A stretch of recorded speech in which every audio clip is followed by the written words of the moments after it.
Hey guys, it's Fred. Thanks for joining me. This story here is going to be on three Kentucky State Police troopers that got into some trouble.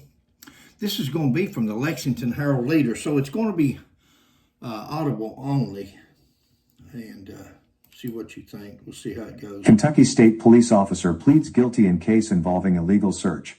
A Kentucky State police trooper charged in an excessive force case has admitted to illegally entering someone's home without a warrant. Jeremy Elliott pleaded guilty to a charge of depriving people in the home of the right to be free from an unreasonable search. Elliott was initially charged with assaulting a man and with giving internal KSP investigators false information about the incident.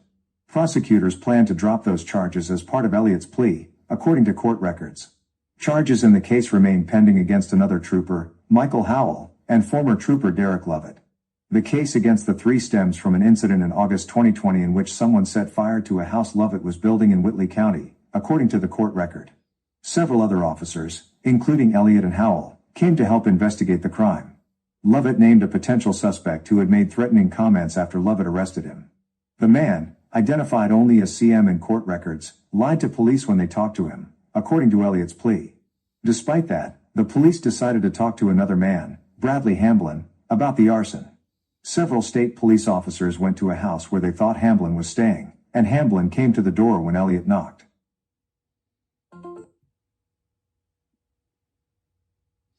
You know, guys, it's funny that there's several state police officers. This looks like a personal thing that all of them joined in to help the trooper with investigating where his home or property had been burned. You can avoid.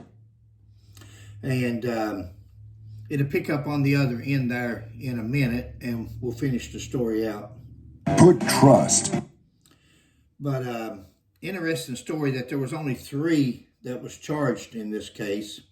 Or to search the property, and Elliott knew it wasn't legal for him to enter the house in the absence of a warrant, permission, or an urgent situation that would justify going in.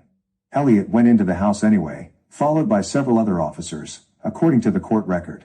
The charge of violating rights through an illegal search related to people besides Hamblin in the house. Elliott and other officers took Hamblin outside, where he sustained injuries. Elliott's plea agreement did not include details about the injuries. However, Hamblin alleged in a separate civil lawsuit that officers beat him after he was handcuffed, breaking bones in his face and causing a head injury, and threatened further harm unless he said he resisted arrest. Lovett was charged along with Elliott in the alleged assault on Hamblin.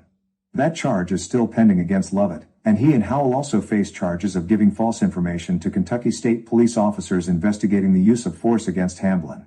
The officers allegedly agreed to say, falsely, that Hamblin resisted arrest, according to the indictment.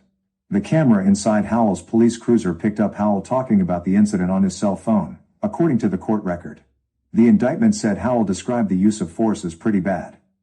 As part of his plea, Elliott agreed to surrender his law enforcement certification and not seek or accept a job as a police officer, jailer, or correctional officer. The charge he pleaded guilty to has a maximum sentence of 1 year in prison.